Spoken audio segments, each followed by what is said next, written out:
Greetings, friends. Welcome to the Grit and Equity Talks podcast with yours truly, Dr. India White.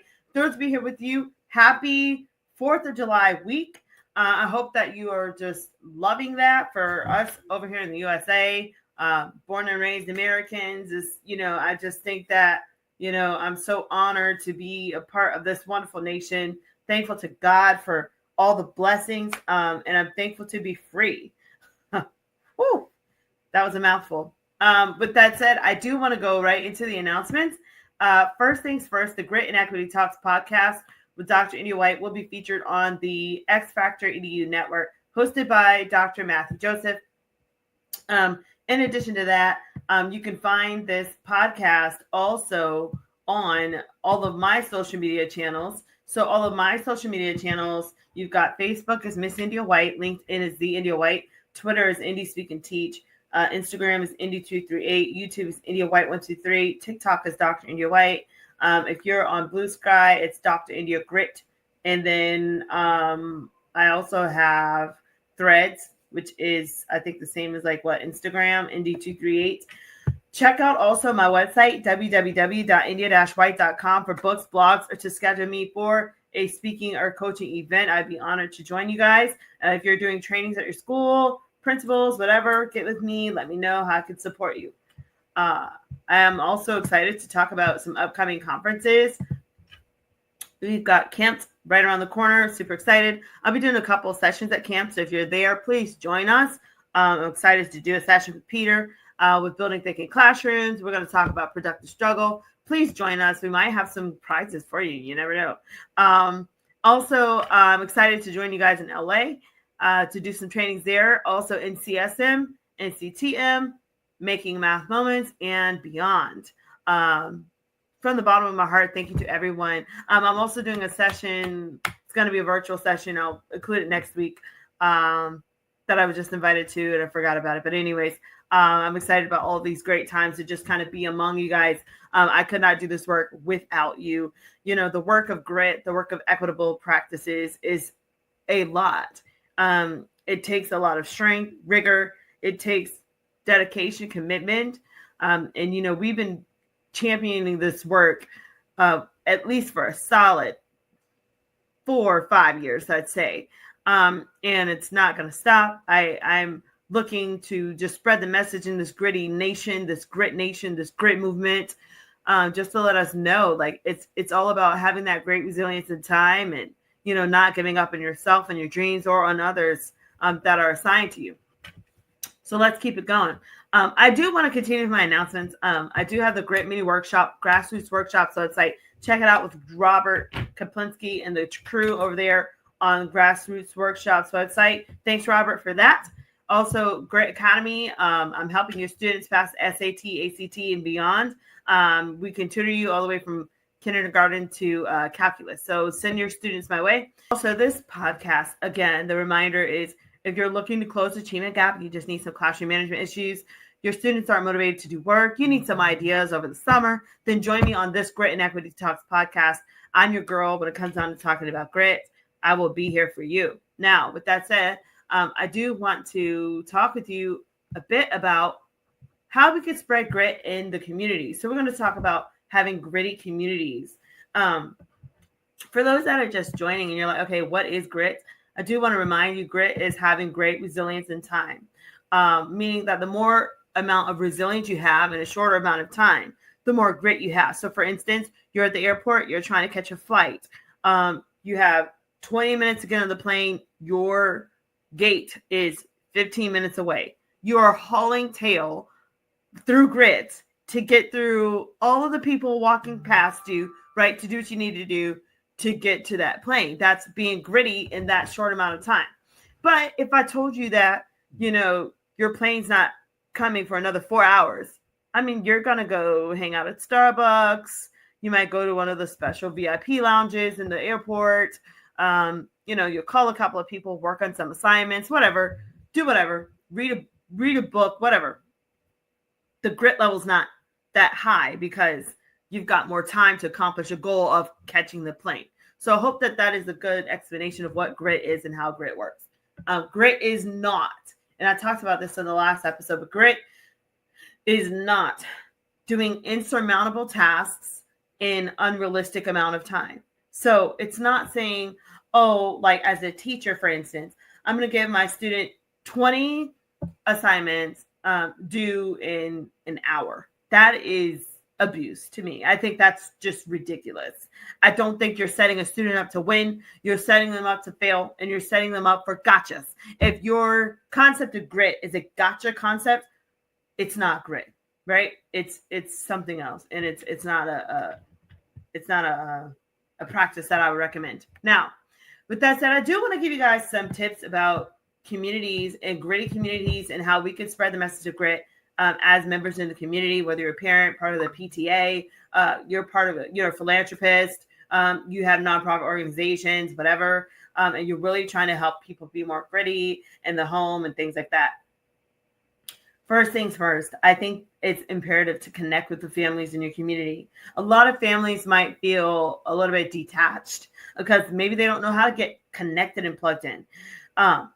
When you're doing these connections in the community, I want you to ask some questions like, what do you guys have involved? Do you have like a time, like a cleanup day, beautification day? Do you have events? Do you have like a clubhouse? So you all can get together, play tennis, put some things in the grill, play volleyball. Like, what do you have going on for community engagement? Do you have STEM activities? Maybe there are some people that can donate so that you can bring in some people to do STEM camps, or maybe you can do camps at the YMCA. Maybe you can do a trip to the beach. Like, there's so many different things that you can do within the community to stay, abreast as to like what's going on and how you guys can stay connected together.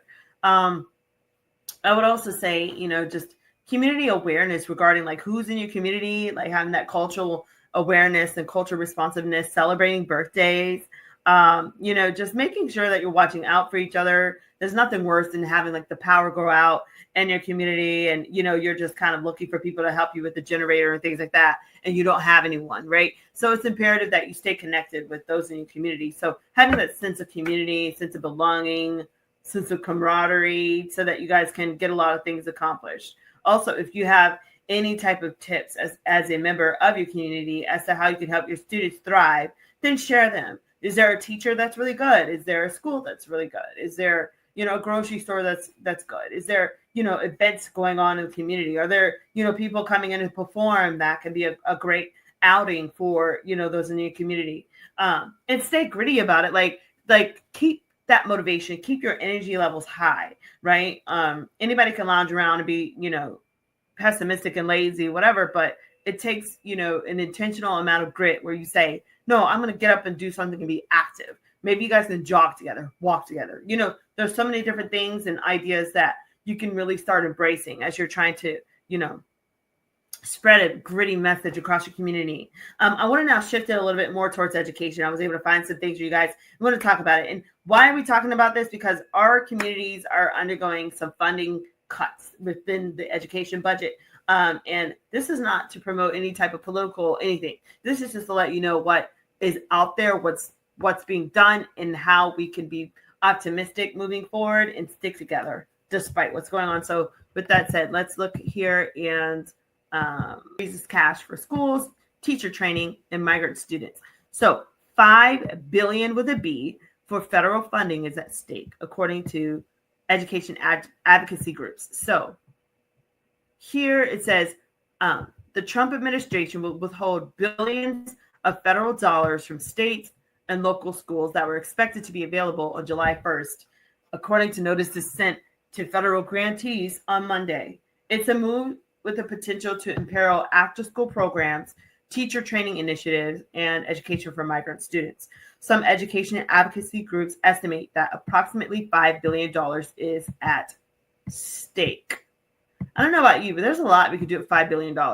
Let's keep going. So it says, according to the notice delivered to federal grantees, the contents of which were described to Politico, saying that the administration is still reviewing the fiscal 2025 grant funding that's effective for programs. It says it has not yet made decisions about awards for the upcoming academic year. Okay. And so It says it's unclear how long the spending review might last or when the federal funds might be distributed, but the delay could leave states and schools facing immediate pressure to keep education programs running and balance their budgets for the coming academic year.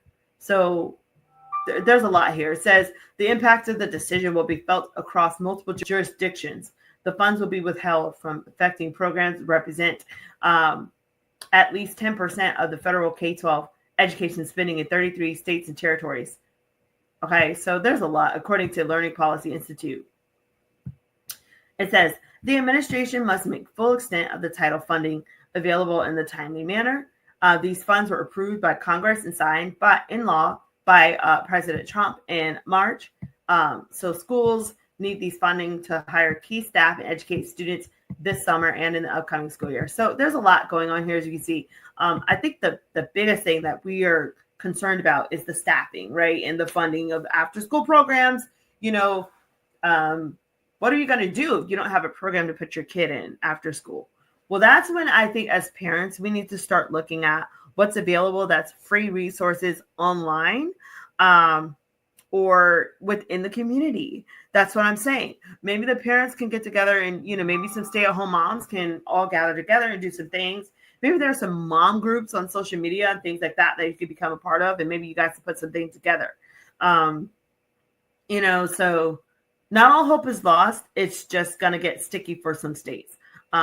So just be aware of that, you know, whenever, you know, you're used to keeping your kid, you know, in an after school program and that's not there. Maybe you have to start thinking about other programs. Like maybe there's a music program, maybe there's sports, maybe there's, you know, like I said, YMCA. But if you can't afford that, then definitely see if you can partner with other families in the community, joining together with them to create something. Okay. And then also look online. There's always things online, right? All right, let's keep going. So I now want to talk with you guys about a little cool video that I found. Family engagement can support communities. So this is Leona Smith Vance.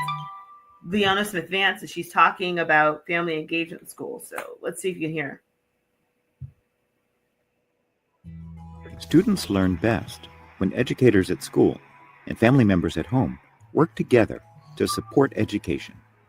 That approach pays off right away and for years in the future. Students do better in school when the parent is involved with school. They're more likely to graduate. They're more likely to go to college. They're more likely to have a lasting career. This powerful home-school partnership is called family engagement. Family engagement simply means building authentic, collaborative relationships between parents, family members, the students, and the community for the success of all children. In this video, we focus on this shared responsibility and show what families can do to partner effectively with educators. So, I mean, yeah, I'm going to keep going on this, but I just think that's really neat how they're talking to people that are homeschooling their kids and they're finding incentives. They're finding ways to make it happen. So, you know, there's a big audience there for those that are homeschooling. And with the way education is going, there might be a surge of people considering homeschooling and, you know, other routes, charter schools and things like that. So let's keep going. To the Virginia tiered systems of supports. The framework is called different names in different school districts, but the goal is the same: to create effective learning environments for all students. It provides distinct levels of supports that improve success in academics, behavior, and social emotional wellness. Tier 1 services are for all students. Tier 2 services are for students who need help to strengthen specific skills. Tier 3 services are for students who need intensive, individualized services. The multi-tiered systems of support really is about providing the supports for the students and in some cases supports for the family that help wrap around a kid, wrap around a family to make sure that that student can have success. Schools use 6 components to guide family engagement in the multi-tiered approach. These practices strengthen family and school partnerships. Que vengan a apoyar como ayudar en lo que la escuela cuando hace eventos. I know a lot of times you might see, the moms are always engaging, but for a dad, it's beneficial as well. I mean, I've attended events, and sometimes I'm the only father there, but I feel like it shows in terms for not only the teacher but the admin staff and even the students when you attend that it's good to have a father there. Yes. It can be a challenge if you had a bad experience or a not pleasant experience as a child with school yourself, but coming at it with an open mind will ensure that you want something different for your child. Sometimes we as parents have to realize, okay, the system might have failed me, but I don't want the system to fail my child. So let me reach out instead. Learning how to actively support their children's learning and success at school is one way families build empowerment. You don't know what you don't know, which means going to schools and saying, tell me more about. Way families build empowerment. You don't know what you don't know, which means going to schools and saying, tell me more about. Why is something happening? What should I be asking you about that I haven't asked about yet? If you're not feeling welcomed in your school, your child's school, I would encourage you to have a conversation with the administration. Share with them and give examples of what it felt like or what you're sensing or seeing within the school. It's really important for parents and parent leaders to work closely with the school, especially in communities that have very diverse needs. So I want to stop sharing there. I want to go back to when she was saying for families and parents to reach out to administrators if they feel like they need support. So I'm shifting this a little bit to now talk about how parents can advocate for their kids, because as a parent of two diverse learners, my son being gifted, my daughter right now is ranked, I think, like number 1 in her high school. Go Gators. But anyway, when you're dealing with this situation, you still have to learn how to advocate, because unfortunately, students do still go through stupid stuff, right? And if they don't have a parent advocating for them, you just believe what, was written on the referral, or you believe, what people are saying without really looking into it. I had one situation of a student who, she's a bilingual student, but, she was a little bit fidgety and all this. And they automatically assumed that this girl, had ADHD. And they were automatically trying to put her in IEP classes and all this. But she actually might have been gifted. You know what I mean? So it's like, parents need to advocate. Stop believing everything face value, surface value of what the teacher is saying about your child or about what the school is saying. Like, you've got to look into this, and sometimes I found that there is a behavior where a student of diverse backgrounds is, almost like persuaded to go into an IEP automatically. Like, that student comes into the class, there's this bias and these assumptions, they can't read. Oh my God, we got to hurry up and get them into IEP 504. It's like, and it's like, really? And sometimes they don't even get to know the student. So parents, you have to be smart enough to know, I need to really advocate for my child before assuming that everything the teacher says is right. And I'm not downing what teachers say, but I'm saying, if you're a parent of a diverse student, you better look into that, because it might be false information. With that said, we've got to keep things in mind whenever we're trying to advocate for students. If you are a parent and you are also going through situations in school, please do yourself a favor. You need to understand who you can go to beyond the school administration, just in case the school administration is tripping. Then where do you go? You need to know who the school board member is over your region. 2, and you can look up your address and find out who is over that school district. 2, you need to know who you need to go to in the Department of Education to file a complaint. You need to also know who the news people are in your district, just in case you need to file a news report. Because sometimes you've got to go as extreme as possible to get a point across, that your child is not going to suffer under an abusive system. So I hope that helps you guys. And then also connecting with others in the community that know what they're doing, that can, advocate for your child. And if your child is just in danger altogether, because you're maybe your school district is just really biased or really just crazy, well, then maybe you should consider homeschooling. in utilizing, experts in the field that can help you as you are homeschooling and navigating through online educational services for your child. Because I would rather homeschool my child than to have my child suffer at the hands of a systemically broken school system, right? I digress. Let's look and see what else we have on here. It says, how community involvement in schools will help students prosper? So let's read. So this was written a couple months ago. Schools play an integral role in every community, and since children eventually grow up to become members of those same communities, it stands to reason that communities should take an active role in ensuring schools deliver optimal learning environments to ensure happy, successful students, and optimal environments for students to return back to their communities and use the same people that, went through your school systems.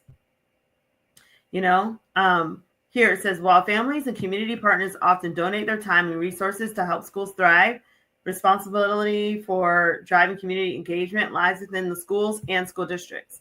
So let's keep going. It says, it's talking now about a couple of points.